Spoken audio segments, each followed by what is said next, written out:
Welcome to the Steps in Purpose podcast with Edie Ann. This podcast explores emotional awareness, faith, and purposeful living through short, reflective conversations designed to help you notice where you are and take your next step with clarity. Thanks for being here.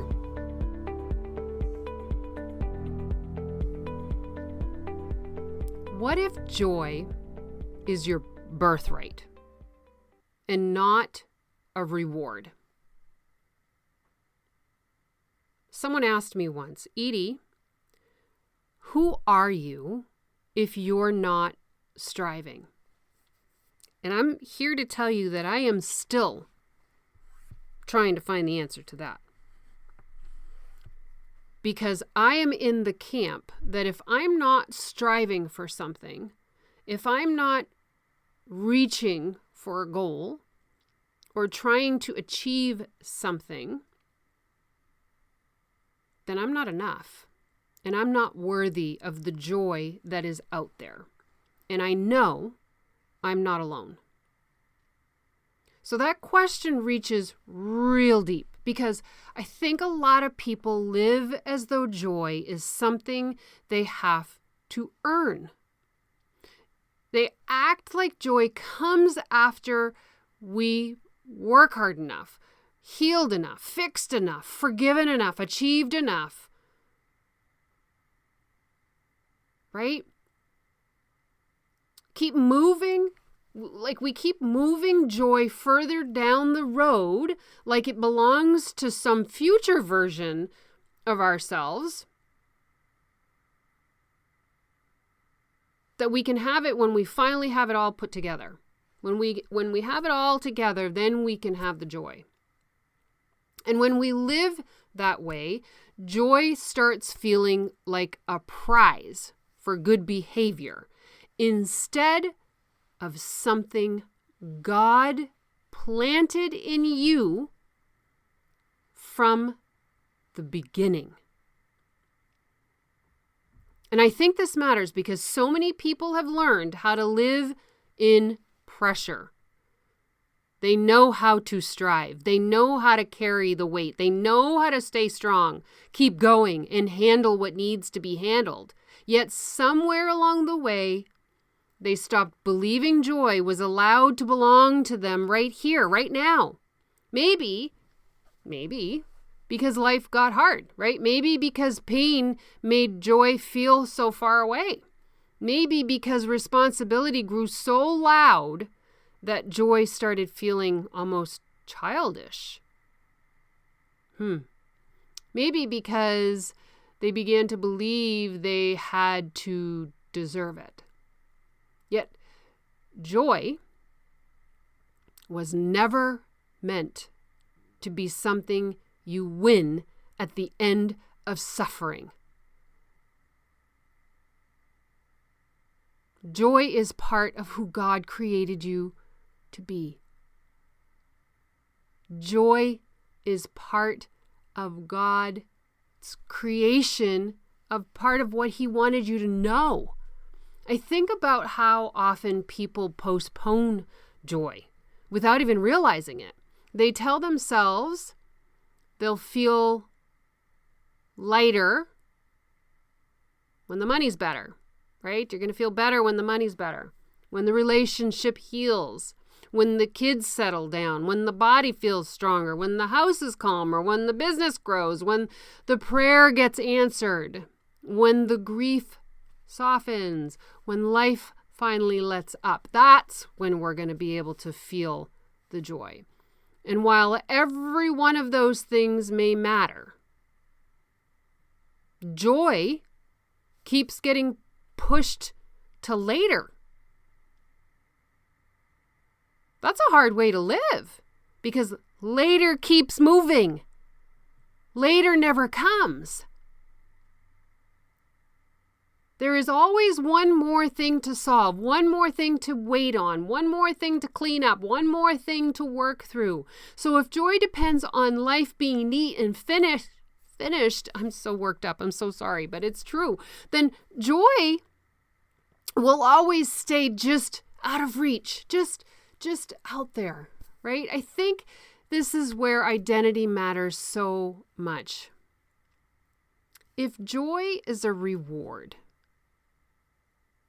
then you will always wonder whether you've done enough to receive it.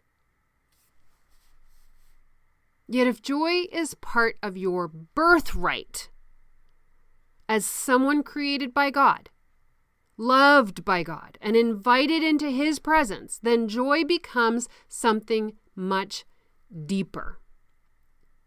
It becomes something you were made to know. It becomes something your soul can return to, even in unfinished seasons. Joy is part of your identity.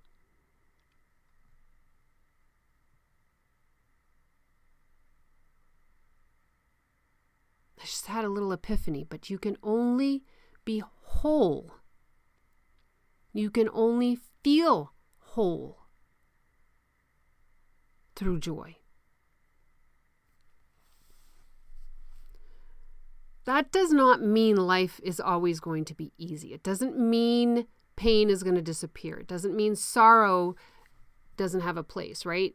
It means joy was not designed to be canceled out by hardship.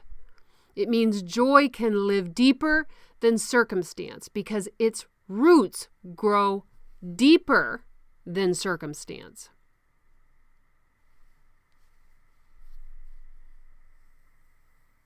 I think that is one of the reasons joy feels so powerful. It's not fragile. It's not shallow. It does not pretend. It's strong enough to live in real life. It can sit in the same room with grief. It can sit in the same room with healing. You can be waiting and still feel joy. You can feel uncertain and still feel joy. And you can have unanswered questions and still remain true to joy. And honestly, that's what makes it holy, right? Joy says my life may still hold hard things, yet I still belong to God. Joy says this season may still be unfinished, yet goodness is still available to me. Joy says I do not have to wait until everything looks perfect to receive what God is placing in front of me today. I think this also matters because a lot of people have confused joy with happiness. Happiness often rises and falls with what is happening around you. Joy has deeper roots than that. Joy is not tied to everything going your way. Joy is tied to identity, to presence, to trust, to knowing whose you are, even while life is still unfolding. That's why I love the idea of joy as a birthright.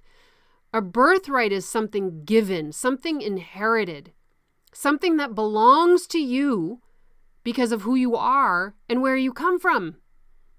And when I think about joy that way, it changes the whole picture. Joy is not something I beg life to hand me once I have proven myself. Joy is something God always intended my soul to know. I think a lot of us need to hear that because some of us have spent a long time in survival thinking that joy feels unfamiliar. Some of us have lived in responsibility so long that joy feels almost irresponsible. And some of us have carried pain so long that joy feels like something meant for other people. Yet, if joy is your birthright, then it's not reserved for the lucky, It's not reserved for the lighthearted, for the unscarred, or the people with the easier stories. It belongs to you. It belongs to you too. Not because life is simple and not because you earned it, not because you did everything right. Because God created you with the capacity to know it. Because He did not design your life to be lived only through presence, striving, and exhaustion. Because your soul was made for more than survival. And I think this is where the emotion gauge becomes such a beautiful tool, because joy is not just a passing mood. It's a level of living. It's a way of being rooted enough in trust and truth and gratitude and presence that you can receive goodness without waiting for life to become perfect first, right? You don't have to get everything situated and right first. You don't have to wait for that. And sometimes the movement toward joy begins with something pretty simple. It begins with stopping the belief that joy must be earned. It begins with letting yourself receive what is already here. It begins with noticing beauty, with beginning with laughter, with gratitude, with breath, with remembering who you are. If you are always treating joy like a reward, you will keep postponing it until some future day when you finally feel worthy enough, finished enough, or free enough. And trust me, you'll never get there. Because as human beings, I don't think we ever feel as though we are enough. Yet if joy is your birthright, then maybe today can hold some of it already. Maybe today can hold some peace. Maybe today can hold lightness. Maybe today can hold a moment that reminds your soul it's still alive.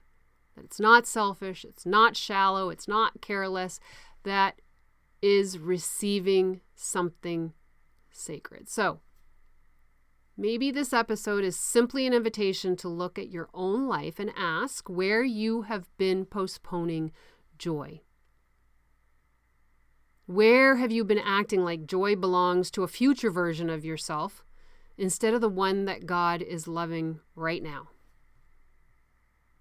Where have you been waiting to feel deserving instead of remembering that joy was never meant to be earned in the first place? Because I really believe this. Joy is not your reward for finally fixing yourself. Joy is part of your inheritance in God. It is part of the life He meant for you to know. It's part of what reminds your soul that it was made for more than surviving. So, if today spoke to you and you want more tools, head over to my website at www.edn.com. Because you know what? Your next step really does matter. Thanks for spending this time with me. Until next time, keep stepping in purpose.